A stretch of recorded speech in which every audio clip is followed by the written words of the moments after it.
नमस्कार, news state UP के digital platform में आप सभी का स्वागत है और मैं हूं आपके साथ आशिमा त्यागी। और लगातार हम बात कर रहे हैं उत्तर प्रदेश में 10 सीटों पर होने वाले उपचुनाव को लेकर, क्योंकि अभी तारीखों का ऐलान तो नहीं हुआ है, लेकिन माना जा रहा है कि 13 से 20 के बीच में तारीखों का ऐलान संभव है। लेकिन उससे पहले अखिलेश यादव ने तो 6 प्रत्याशी इन उपचुनावों के लिए उतार दिए हैं, लेकिन बीजेपी पर सबकी निगाहें हैं। और इस बीच ये बड़ी जानकारी निकलकर सामने आ रही है कि बीजेपी भी जल्द अपने उम्मीदवारों के नामों का ऐलान कर सकती है, क्योंकि कमोबेश अगर देखें तो लगभग लगभग नाम जो है वो तय है, लेकिन आला कमान की मोहर लगना जो है वो यहाँ पर बाकी है। और उसी कड़ी में कल दिल्ली में बड़ी बैठक होने जा रही है। क्या कुछ बड़ी बैठक में रहने वाला है और क्या अपडेट सामने आ रहा है, हमें सबसे पहले सोनी बताएंगी। चर्चा में शामिल हो जाए सोनी, और बताइए कि कल क्या रहने वाला है। देखिए, सबसे पहले अगर मैं बात करूं, जैसा अभी हाल ही में हरियाणा में जो इलेक्शन हुए थे, इसके बाद से जो थोड़ी बहुत उम्मीद थी वो कांग्रेस को थी कि शायद मतलब वो जीत जाएगी, लेकिन जैसे पासा पलटा और बीजेपी ने बाजी मार ली। अब इसके बाद जो बैठक होगी, इसमें कहीं ना कहीं कांग्रेस और बीजेपी दोनों ही अपने बैठकों को लेकर किस तरीके से वो इस चुनाव में आगे आ पाए। तो इसके लिए मैं आपको बता दूं कि कल जो बैठक होगी, इसमें कम से कम अम्बेडकर नगर की कटहरी में 4 से 5 नामों को पैनल तैयार किया गया है। कल को बैठक में पहले बताइए कौन कौन शामिल होंगे। हाँ, इसमें होंगे सीएम योगी आदित्यनाथ शामिल होंगे, साथ ही डिप्टी सीएम केशव प्रसाद मौर्य और साथ ही ब्रजेश पाठक और संगठन मंत्री भी इसमें मौजूद रहेंगे। तो ये कल होगी जो उनकी बैठक। और इस बैठक में कम से कम वो जेपी नड्डा, गृह मंत्री अमित शाह की मौजूदगी में टिकट पर मंथन होगा। ठीक है, अब आप सीटों के बारे में बताइए, क्या बता रहे हैं। देखिए, जैसे मैं मतलब ये कह रही थी कि अभी जो हरियाणा में जो इलेक्शन हुए थे, इस इलेक्शन में कहीं ना कहीं जब शुरुआती रुझान आ रहे थे, तो हमने देखा कि कहीं ना कहीं कांग्रेस आगे निकल रही थी, लेकिन इसके बाद एट द एंड क्या हुआ कि बीजेपी ने बाजी मार दी। तो अब इसके बाद जैसे अभी आपने कहा कि मतलब बीजेपी ने अपने नाम अनाउंस कर दिया है, उसने कांग्रेस ने नाम अनाउंस किया, पर अभी तक बीजेपी ने नहीं किया है। तो बीजेपी भी इसमें मंथन बना रही है, वो भी कल हो सकता है शायद वो भी अपने प्रत्याशियों के नाम अनाउंस कर दे। तो अब इसमें ये देखना होगा कि आखिर अब वो जो 6 नाम है, 5 नाम जो भी वो देते हैं, वो उनमें कौन कौन से नाम शामिल होंगे, वो कौन होंगे।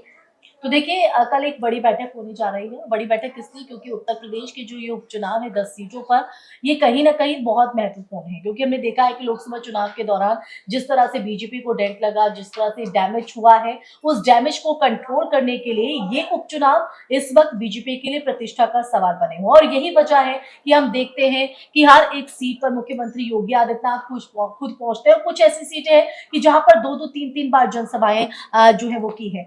ऐसे में अगर हम बात करें तो डैमेज कंट्रोल करने की कोशिश हो रही है। और अब कल जो बड़ी बैठक होने जा रही है वो बेहद चैलेंजिंग होगी, क्योंकि नामों का जो रूप है, स्वरूप है, वो तो यहाँ पर तैयार कर लिया गया है, लेकिन कहा जा रहा है कि कई एक सीट पर जो है 3-3, 4 का जो नामों का पैनल है वो यहाँ पर तैयार किया गया है, जिन्हें कल आला कमान के सामने रखा जाएगा और उसके बाद उनमें से कोई जो नाम है वो तय हो पाएंगे। तो ये स्थिति भी बेहद चुनौतीपूर्ण होगी बीजेपी। जी बिल्कुल, देखिए जैसे कि लोकसभा चुनाव में बीजेपी की सीटें कम होने के बाद बीजेपी उपचुनाव में पूरी तरह से ताकत को झोंक रही है। तो ऐसे में 2027 का विधानसभा चुनाव होगा, इससे पहले उपचुनाव में सेमीफाइनल इसको माना जा सकता है। तो ऐसे में कहीं देखा जाए तो बीजेपी के पास सीटें कम है, लेकिन इसके बावजूद भी वो अपनी पूरी ताकत झोंक रही है, किस तरीके से वो अपनी सीटें मैनेज कर सके। तो देखिए, हर एक सीट पर पहुंचकर कहीं ना कहीं मुख्यमंत्री योगी आदित्यनाथ हो या उनके टीम के तमाम कद्दावर नेता हो, उनकी तरफ से, सरकार की तरफ से जो चलाई जा रही योजनाएं हैं उनका जिक्र किया गया, उसी के जरिए कहीं ना कहीं जनता को साधने की कोशिश हुई। तो दूसरी तरफ पिछली सरकारों के दौरान, चाहे वो कानून व्यवस्था को लेकर सवाल हो या जीरो टॉलरेंस की बात हो, योगी सरकार में जिस तरह से कार्रवाई हो रही है बदमाशों पर, अपराधियों पर, उसका जिक्र भी यहाँ पर किया गया है। तो ये हवाला यहाँ पर दिया गया है। अब ये मुद्दे कितना कारगर साबित होंगे ये यहाँ पर देखना होगा। लेकिन अगर हम सहयोगी दलों की बात करें और आरएलडी के लिए भी खुशखबरी सामने आ रही है, उसके बारे में क्या जानकारी है, क्योंकि ये भी कहा जा रहा है कि आरएलडी को एक सीट जो है वो मिल सकती है, और शायद मुजफ्फरनगर की मीरापुर सीट पर। कुछ गलत तो नहीं कह रही? नहीं, मैं आपको बताती हूँ, इसमें आप सही कह रहे हैं। इसमें जो 10 सीटें हैं, मैं आपको उनका नाम, इसमें एक है मिल्कीपुर, कटहरी, सिमाऊ, करहल, खैर, मंझवा, फूलपुर, गाजियाबाद शहर, मीरापुर और कुद्र की सीट शामिल है इसमें। तो आरएलडी के लिए क्या खुशखबरी है, क्योंकि ये भी कहा जा रहा है कि आरएलडी को एक सीट दी जा सकती है। देखिए, इसमें आरएलडी के लिए खुशखबरी ये है कि मुजफ्फरनगर की मीरापुर सीट आरएलडी के खाते में जाएगी। और बता दें, बीजेपी की 9 सीटों पर प्रत्याशियों के नाम, जो कि हमने कहा कि कल दिन पर मंथन होगा, और यूपी उपचुनाव के लिए समाजवादी पार्टी 6 सीटों पर प्रत्याशियों का नाम ऐलान कर चुकी है। तो वहीं बसपा ने भी कई सीटों पर प्रत्याशियों के नाम ऐलान किया है, और साथ ही आजाद समाज पार्टी ने भी कुछ सीटों पर प्रत्याशियों को उतार दिया है। हालांकि अब इन तमाम समीकरणों को किस तरह से बैठाया जाता है, क्योंकि सहयोगी दलों को साथ लेकर भी चलना है। ऐसे में अगर हम देखें, देखो अयोध्या सीट जिसकी मिल्कीपुर की हम बात करें, तो ये भी बेहद चुनौतीपूर्ण यहाँ पर लग रही है, क्योंकि लोकसभा चुनाव में हमने माना था, और हमने क्या, हर कोई ये मान रहा था कि राम मंदिर बना है तो उसका फायदा बीजेपी को मिलेगा, हाँ। लेकिन वहीं पर वो हार जाती है। तो ऐसे में ये एक बहुत बड़ा डेंट रहा है लोकसभा चुनाव में प्रदर्शन के दौरान। तो मिल्कीपुर सीट जो है उस लिहाज से काफी महत्वपूर्ण हो जाती है। तो अगर देखें इस सीट को लेकर और इस डैमेज को, तो किस तरह से कंट्रोल करती नजर आएगी बीजेपी, और क्या लग रहा है कि उपचुनावों में वो कर पाएगी? देखिए, मुझे लगता है कि इस बार बीजेपी काफी अच्छा कर सकती है, क्योंकि कहते हैं ना कि एक बार जब धोखा मिल जाता है तो इंसान अगली बार संभल के चलता है। तो बीजेपी को पहले जो अभी हुए थे इलेक्शन, उसमें उनको बहुमत था कि हाँ हमें जनता का सपोर्ट मिलेगा, बट वहां उनको नहीं मिला। तो अब क्या, वो पहले से तैयार हो चुकी है आगे के लिए। तो जो चीजें, गलतियां जो उन्होंने पिछले में जो उन्होंने फोकस नहीं किया, अब वो इन चीजों पे फोकस करेगी, कोशिश कर रही है जनता को लुभाने की, कि अब जो इलेक्शन के जो उपचुनाव का जो रिजल्ट है उसमें वो अच्छा प्रदर्शन कर सके। देखिए, बीजेपी के लिए प्रतिष्ठा का प्रश्न इसलिए भी है क्योंकि हम बार बार यही कह रहे हैं कि लोकसभा चुनाव में जो डेंट लगा है उसको यहाँ पर दूर करने की कोशिश है, और यही वजह है कि बीजेपी माहौल बदलने के पक्ष में नजर आ रही हो। ये भी कहा जा रहा है कि 10 में से 8 सीटों पर तो कम से कम जीत हासिल करना चाहती है बीजेपी, और यही वजह है कि दिल्ली में जो कल बड़ी बैठक रहने वाली है उनमें प्रत्याशियों के नामों पर किस तरह से मुहर लगती है, और ये प्रत्याशी उस विश्वास पर किस तरह से खरा उतर पाएंगे, उस डेंट को किस तरह से जो है दूर कर पाएंगे, ये देखना होगा। क्योंकि अगर हम बात करें अभी हाल ही में जिस तरह से हरियाणा में चुनाव हुए, हालांकि वोटों का अंतर जो है वो काफी ज्यादा नहीं रहा है, वो काफी कम रहा है, लेकिन जीत हासिल की है। तो ऐसे में उस जीत का भी असर कहीं ना कहीं कार्यकर्ताओं में मनोबल बढ़ते हुए नजर आए, क्योंकि लोकसभा चुनाव में जो हार हुई थी, कार्यकर्ताओं का जो मनोबल है वो कम हुआ था। अब हरियाणा में जिस तरह से जीत हासिल हुई है, और एक तरह से देखा जाए तो बीजेपी कहीं ना कहीं हारते हुए नजर आ रही थी, बाहर नजर आ रही थी। ऐसे में उस जीत का भी प्रभाव और ज्यादा मजबूत हो चुकी है इसके बाद से। तो देखिए, कहीं ना कहीं जाहिर तौर पर, तो आपको बता दें कि केशव प्रसाद पहले से ही दिल्ली में मौजूद हैं।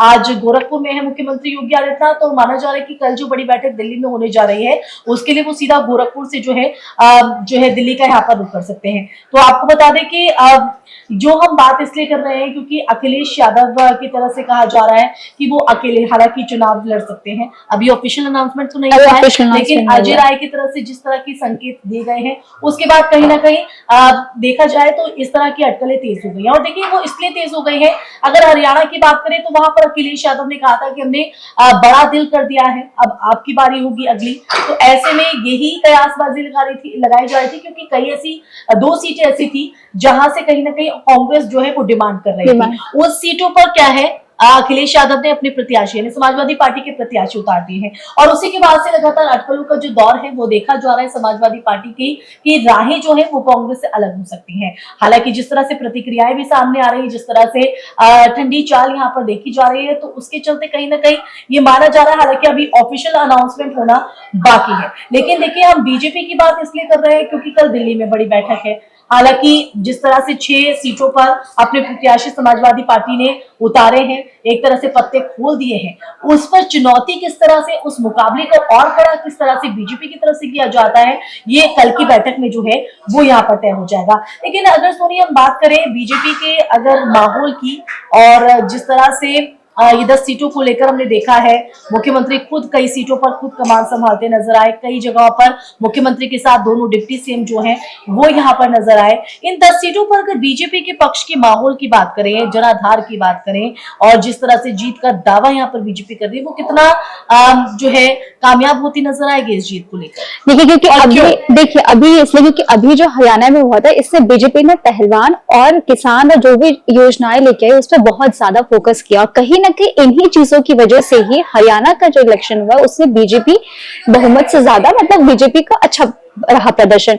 तो कहीं ना कहीं अब इसके बावजूद भी अब 1 रैंक 1 पेंशन तमाम तरह की योजनाएं बीजेपी लेके आ रही है, युवाओं के लिए लेकर आ रही है, तो कहीं ना कहीं इसका जो इम्पैक्ट है वो अब इस वाले पे पड़ेगा। इसीलिए बीजेपी क्या है, अपना टारगेट सेट कर चुकी है कि हमें किस तरीके से, मतलब जनता को लुभाना, किस तरीके से हमें इस वाले इलेक्शन में अपने लिए और देखिए ये उपचुनाव न सिर्फ लोकसभा में जो लोकसभा चुनाव के दौरान जो डैमेज हुआ है, जो डेंट हुआ है, उसके लिए काफी महत्वपूर्ण है, वो तो दूर होगा ही, लेकिन इस एक तीर से दो निशाने बीजेपी कहीं ना कहीं करना चाहती है कि 2027 की भी जो पटकथा है, एक तरह से एक पृष्ठभूमि वो तैयार विधानसभा चुनाव को लेकर, वो भी अभी से कहीं ना कहीं तय करने की कोशिश है। और यही कहा जाता है कि जो बीजेपी है वो सालों साल जो है कहीं ना कहीं चुनावी मोड में रहती है। हालांकि लोकसभा चुनाव में कुछ खामियां यहाँ पर रही, जैसे कि सोनी ने भी बताया है, अब उस पर कहीं ना कहीं काम करते हुए बीजेपी नजर आ रही है। और यही वजह है कि जो सरकार की तरफ से काम किए जा रहे हैं उन पे तो चर्चा हो ही रही है, उनकी तो बात हो ही रही है, लेकिन साथ ही साथ विपक्ष की तरफ से जो लूप होल हो रहे हैं, जैसे कि हम देख रहे हैं साधु संत समाज को लेकर कभी अखिलेश यादव का बयान आता है, कभी उनके पार्टी के नुमाइंदे होते हैं, या फिर उनके पार्टी के नुमाइंदे कहीं रेप केस में दिखाई पड़ते हैं, इस तरह के महिला अपराधों को लेकर एक तरह समाजवादी पार्टी करती है। तो कहीं ना कहीं इन मुद्दों को भुनाने में बीजेपी पूरी तरीके से कामयाब रही है, और यही वजह है कि एक पलड़ा जो है वो बीजेपी का भारी पड़ते नजर आ रहा है। हालांकि अभी चुनावों की तारीखों का ऐलान होना बाकी है, उस चुनावों के दौरान जो जनता का रुझान होगा वो भी होना बाकी है, तो रिजल्ट के बाद ये तस्वीर साफ होगी कि पलड़ा आखिर किसका भारी है। ऐसे में विराम लगाएंगे चर्चा पर, यहाँ फिर हाजिर होंगे एक नए टॉपिक के साथ, और उपचुनाव को लेकर चर्चा आगे भी हम जारी रखेंगे। नमस्कार।